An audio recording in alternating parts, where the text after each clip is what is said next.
Hello friends, कैसे हैं आप सब। आई होप आप लोग स्वस्थ होंगे, अपनी तैयारी में व्यस्त होंगे। आज हम डिस्कस करेंगे हिंदी। नेक्स्ट क्लास है, आप सभी लोग वीडियो को लास्ट तक जरूर देखिएगा। पेडागोजी में पूछे जाने वाले इंपॉर्टेंट क्वेश्चंस हैं। तो चलिए स्टार्ट करते हैं। और चैनल पर पहली बार विजिट करें तो प्लीज आप सभी लोग चैनल सब्सक्राइब करके बेल आइकन प्रेस कर लीजिएगा, इससे नोटिफिकेशन आप सभी को मिलता रहेगा। क्वेश्चन यहाँ पर दिया है, निम्न में से कौन सी शब्दार्थ विधि का विकसित रूप है। शब्द और अर्थ जो विधि है इसका विकसित रूप क्या है। व्याख्या विधि है, तुलना विधि है, व्यास विधि है या गीत विधि है। तो देखिए व्याख्या विधि में क्या होता है, उसका एक्सप्लेनेशन किया जाता है। तो यहाँ पर शब्दार्थ बताना, ए आंसर यहाँ पर सही हो जाएगा, व्याख्या विधि। यहाँ पर आप सभी लोग ध्यान रखिएगा, मान लीजिए कोई कविता है और शिक्षक कविता पढ़ा रहा है, आपसे पूछा जाए कि व्याख्यान विधि किस में होगी। तो व्याख्यान विधि में क्या होता है, एक एक पॉइंट का, या आप कह सकते हैं कविता में जैसे कोई भाव आ जाए या कोई छंद आ जाए, इंपॉर्टेंट है तो ध्यान रखिएगा, या कोई अलंकार आ जाए, तो सभी के बारे में उसकी व्याख्या करता है। और ये किससे संबंधित हो जाएगा, शब्दार्थ विधि से संबंधित हो जाएगा। नेक्स्ट क्वेश्चन है, और ये क्वेश्चन पेपर 2 में पूछा गया है, तो यहाँ पर आप सभी लोग ध्यान जरूर रखिएगा। प्राथमिक स्तर पर भाषा शिक्षण के अंतर्गत बातचीत एक महत्वपूर्ण उपकरण है, क्योंकि यहाँ पर बातचीत की बात की गई है। यह सीखने और सीखने की बातों को सुदृढ़ बनाने का एक आधारभूत माध्यम है। तो यहाँ पर आंसर आपका क्या होगा, देखिए यहाँ पर जो निगेटिव है वो क्या है, बच्चों को बातचीत करना अच्छा लगता है। ये पॉइंट यहाँ पर गलत हो जाएगा। भाषा शिक्षण में जो बातचीत है यहाँ पर अच्छा लगता है इसलिए किया जाता है, गलत है। बातचीत शिक्षक का अनिवार्य अंग है, ये भी पॉइंट यहाँ पर नहीं होगा, हमारी पाठ्य योजना में पहले से ही प्रस्तावित है, ये भी पॉइंट यहाँ पर गलत है। सही क्या है, सीखने और सिखाने की बातों को सुदृढ़ बनाने का एक आधारभूत माध्यम है। सीखने सिखाने की प्रक्रिया यहाँ पर होती है। मान लीजिए आपने कुछ पढ़ा है और आप अपने क्लासमेट में या अपने सहपाठियों को उसके बारे में बताते हैं, तो ये क्या हो जाएगा, बातचीत है। और इसके माध्यम से जो सीखी हुई बातें होती हैं या सीखा हुआ ज्ञान होता है और ज्यादा सुदृढ़ हो जाता है। क्वेश्चन नंबर नेक्स्ट है, प्राथमिक स्तर पर अधिकारिता बच्चे डैश कविताएं पसंद करते हैं। लयपूर्ण कविताएं, छोटी कविताएं, वीर रस की कविताएं, नैतिक मूल्यों से ओतप्रोत कविताएं।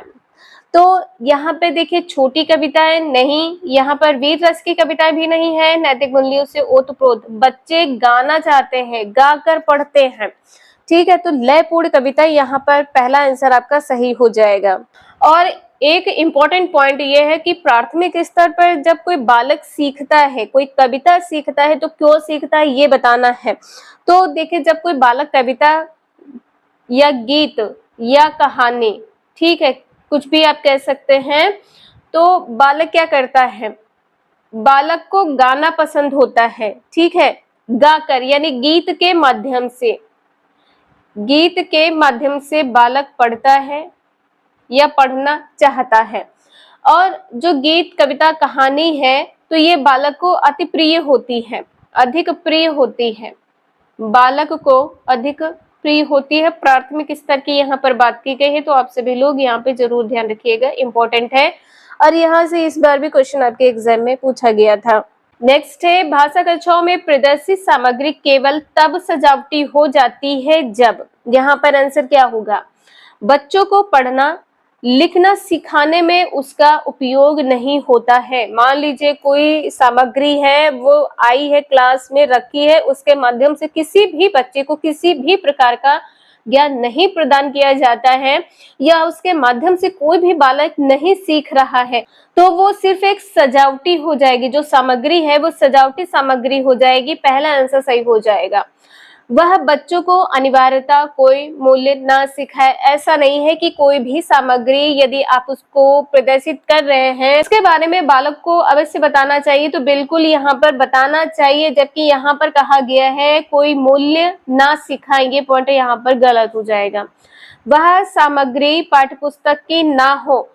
देखिए मान लीजिए आप भाषा शिक्षक हैं और कक्षा में ऐसी सामग्री लेकर आए हैं जो भाषा से संबंधित है, तो सामग्री पाठ्य पुस्तक की ना हो, ये पॉइंट आपका गलत हो जाएगा। जो क्लास है उसी क्लास में वैसी ही सामग्री आप लेकर आएंगे जिससे बालक सीख सके। बच्चे आते जाते देखते हैं तो ये सिर्फ एक सजावट हो जाएगा, ये भी पॉइंट यहाँ पर आपका गलत है। नेक्स्ट है, तुम्हारे आसपास ऐसे कौन कौन से फूल हैं जिनकी बहुत तेज महक है, फूलों के नाम अपनी भाषा में लिखो। यहाँ पर आपने कह दिया है कि आप अपने आसपास देखिए, मान लीजिए यहाँ पर कोई बालक खड़ा है, ठीक है, यहाँ पर कोई बालक खड़ा है और आपने कह दिया है कि अपने आसपास यहाँ पर देखो और जो तेज महक आ रही है उनके फूलों के नाम अपनी भाषा में लिखो। तो आप क्या कर रहे हैं, उसके आसपास जो वातावरण है, उसका जो संसार है उससे आप जोड़ना चाहते हैं। तो पाठ को अपने अनुभव संसार से जोड़ने के अवसर देना और वह भाषिकता को पोषित करना। यहाँ पर क्या आंसर आपका सही होगा। बच्चों की भाषा को कक्षा में स्थान देते हुए यह जानना कि क्या वे अपनी भाषा में लिख सकते हैं, जबकि आपने क्या किया है, उनको जोड़ना चाहा है, जो उनके आसपास का वातावरण है उससे आप उनको जोड़ना चाहते हैं। तो पहला पॉइंट यहाँ पर आपका सही होगा। बच्चों को फूलों और उनकी महक के बारे में विस्तृत जानकारी देना, यहाँ पर विस्तृत जानकारी देने की बात की गई है, ये भी पॉइंट आपका गलत हो जाएगा, जबकि आपने स्वयं कहा है कि फूलों के नाम अपनी भाषा में लिखो, बच्चे अपनी भाषा में लिखे, और यहाँ पर क्या कहा गया है, आप विस्तृत जानकारी देंगे, ये पॉइंट गलत हो जाएगा। इसके बाद में यहाँ पर कहा गया है कि बच्चों को यह जानना है कि वे कितने फूलों के नाम जानते हैं। अब यहाँ पर ये कहा गया है कि वे कितने फूलों के नाम जानते हैं, ये भी पॉइंट यहाँ पर गलत है। जो जितने भी नाम जानते होंगे वो अपनी भाषा में लिखेंगे, और यहाँ पर ये कहा गया जानना है कि कितने फूल जानते हैं, गलत है। नेक्स्ट है, कविता शिक्षण में कौन सा तत्व उसे गद्य से अलग करता है। तो यहाँ पर आंसर क्या सही होगा, भाषा प्रयोग की छटाएं, गेयता, भाषा सौष्ठव की महत्ता, शब्द भंडार में वृद्धि। तो यहाँ पर आपका आंसर बी सही हो जाएगा, गेयता। अब यहाँ पे ध्यान रखिएगा, गद्य क्या है, तो गद्य एक प्रकार की आम भाषा है, आप इसे आसानी से पढ़ सकते हैं। लेकिन वही जो पद्य है, पद्य क्या है, तो यहाँ पे पद्य ध्यान रखिएगा, पद्य क्या है, कविता है, ठीक है, पद्य क्या है, कविता है। गद्य को क्या किया जाता, पढ़ा जाता है, ठीक है, गद्य को पढ़ा जाता है, लेकिन पद्य को गाया जाता है, ठीक है, पद्य को गाया जाता है। इंपॉर्टेंट है, ध्यान रखिएगा, क्वेश्चन पूछा गया है। और यहाँ पर यह भी ध्यान रखिएगा, गद्य में होता क्या है, तो गद्य में विचारों की अभिव्यक्ति होती है। नेक्स्ट है, कहानी शिक्षण के उद्देश्यों में कौन सा पक्ष शामिल नहीं है। सृजनात्मकता का विकास, कहानी के माध्यम से बालक का जो सृजनात्मक विकास है बिल्कुल होता है। यहाँ पर भाषा के लिखित रूप से बालक को परिचय या परिचित कराना, ये पॉइंट यहाँ पर आपका नहीं होगा। जो कहानी शिक्षण में शामिल नहीं है वो बी पॉइंट सही हो जाएगा। और कहानी शिक्षण में जो भी शब्द आते हैं उसका भंडारण किया जाता है, उसके बारे में बताया जाता है, समझाया जाता है, और कहानी में बालक क्या हो जाता है, कल्पनाशील हो जाता है। ये तीनों पॉइंट आपके सही हो जाएंगे, बी यहाँ पर गलत है। नेक्स्ट है, गद्य पाठों के शिक्षण का उद्देश्य नहीं है, क्या होगा यहाँ पर। पद्य में आपने देखा है, पद्य क्या है, कविता है, इतना जरूर ध्यान रखिएगा, पद्य क्या है, कविता है, और पद्य में गाया जाता है, ठीक है। और यहाँ पे जो गद्य होता है इसमें विचारों का आदान प्रदान होता है, भाषा के विचारों का आदान प्रदान, हिंदी है इसलिए हम पे भाषा लिख दिया है। गद्य के माध्यम से विचारों का आदान प्रदान होता है और गद्य को पढ़ा जाता है, ठीक है, गद्य को पढ़ा जाता है।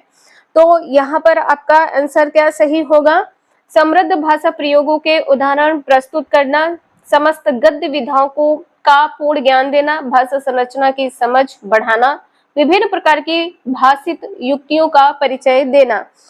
यहाँ पर आंसर आपका क्या सही हो जाएगा, समस्त गद्य विधाओं का पूर्ण ज्ञान देना। यहाँ पर समस्त की जो बात की गई है, समस्त गद्य विधा जो है उसका संपूर्ण ज्ञान देना, ये आपका आंसर यहाँ पर गलत हो जाएगा। तो यहाँ पर बी आंसर सही है। क्वेश्चन नंबर नेक्स्ट है, आगमन विधि से हम बढ़ते हैं। डिक्टो क्वेश्चन पूछा गया है 2024 जुलाई 2024 में क्वेश्चन पूछा गया है। तो यहाँ पर आंसर आपका क्या होगा। और आप सभी से बार बार कहते हैं कि जितने भी क्वेश्चन यहाँ पर कंप्लीट कराए जाते हैं उन्हें 1 से 2 बार उसका रिवीजन जरूर कर लिया करें। इससे आप लोगों को पता चल जाएगा कि आपके एग्जाम में किस प्रकार के क्वेश्चंस पूछे जाते हैं। तो जो आगमन विधि है, आपका आंसर यहाँ पर क्या होगा? तो सबसे पहले यहाँ पर निगमन विधि देख लेते हैं। इसमें बालक को पहले व्याकरण के नियम बताए जाते हैं, ठीक है, व्याकरण के नियम बताए जाते हैं।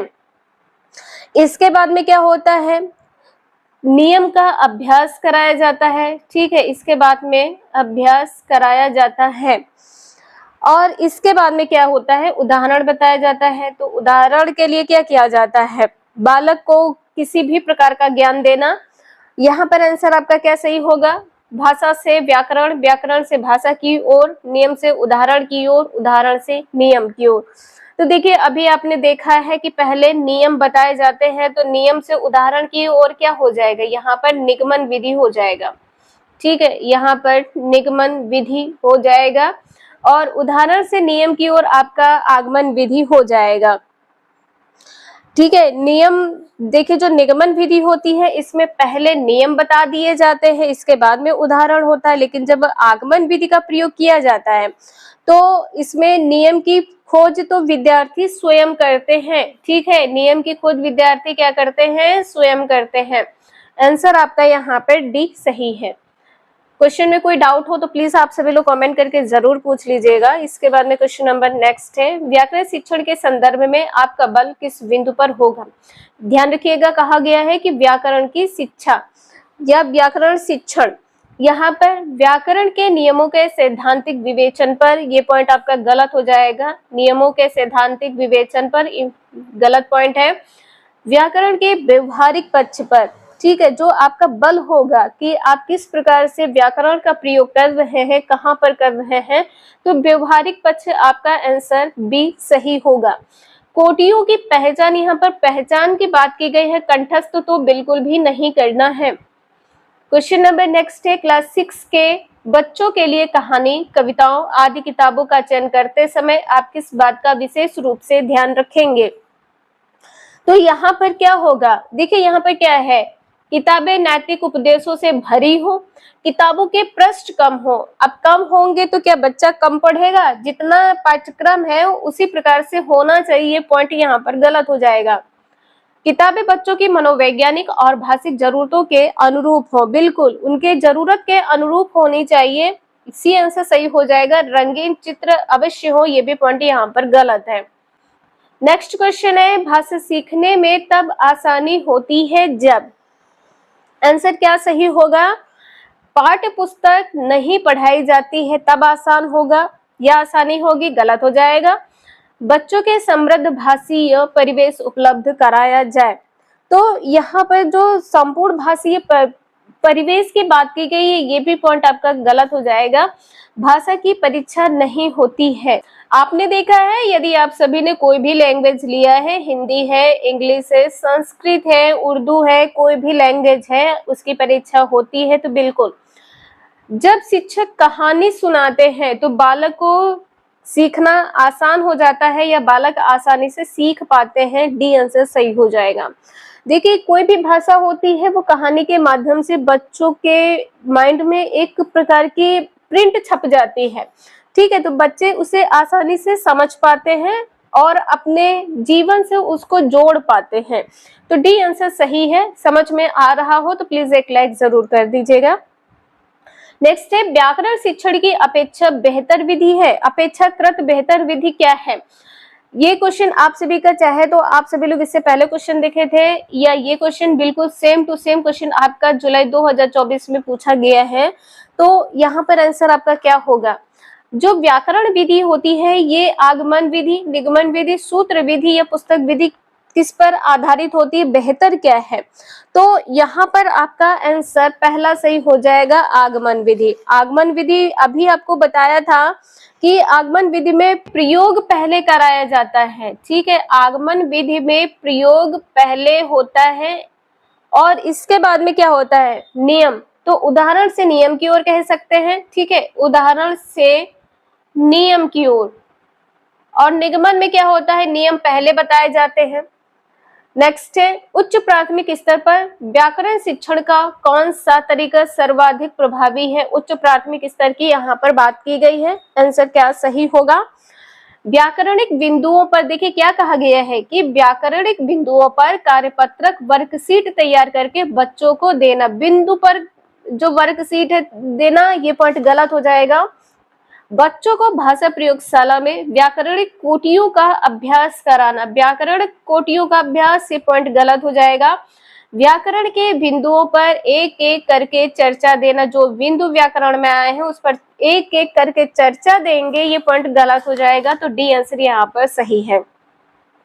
पढ़ाए जा रहे पाठ के संदर्भ में आए किसी व्याकरणिक बिंदु को स्पष्ट करना, ठीक है, यहाँ पर डी आंसर सही है। नेक्स्ट है उच्च प्राथमिक स्तर पर अपनाई जाने वाली भाषा शिक्षण युक्तियों में से आप इसे सबसे कम महत्व देंगे किसको। उचित गति एवं प्रवाह के साथ पढ़ना, एक सटीक प्रवाह होता है, एक सटीक गति होती है, इसके साथ पढ़ना, आपका आंसर यहाँ पर सही हो जाएगा, ठीक है। और महत्व सबसे कम देंगे किसे, चित्र दिखाकर उस पर आधारित कविता कहानी लिखना, तो ये भी सही है। यदि आप कोई चित्र दे देते हैं तो बच्चे अलग अलग प्रकार से अपने भाव को प्रकट करते हैं। औपचारिक एवं अनौपचारिक पत्र लेखन जो सबसे कम महत्वपूर्ण है वो क्या है, या कम महत्व देंगे, औपचारिक एवं अनौपचारिक पत्र लेखन। अधूरी कहानी को पूरी कर सुनाना तथा लिखना, ये भी आपका पॉजिटिव है, तो यहाँ पर आप सभी लोग ध्यान रखिएगा। और औपचारिक अनौपचारिक होता क्या है, तो यहाँ पर देखिए जो औपचारिक है वो क्या है, अनौपचारिक है। औपचारिक शिक्षा कहाँ पर दी जाती है, औपचारिक शिक्षा कक्षा में दी जाती है, और जो अनौपचारिक शिक्षा है ये आप कहीं पर भी किसी भी प्रकार से ग्रहण कर सकते हैं, ठीक है। तो जो आपका आंसर है यहाँ पर सी सही हो जाएगा। आज के लिए इतना ही, मिलते हैं नेक्स्ट क्लास में। आई होप आप लोगों को समझ में आया होगा। वीडियो यूजफुल लगे लाइक करें, चैनल सब्सक्राइब करें, शेयर करें। Thank you for watching this video.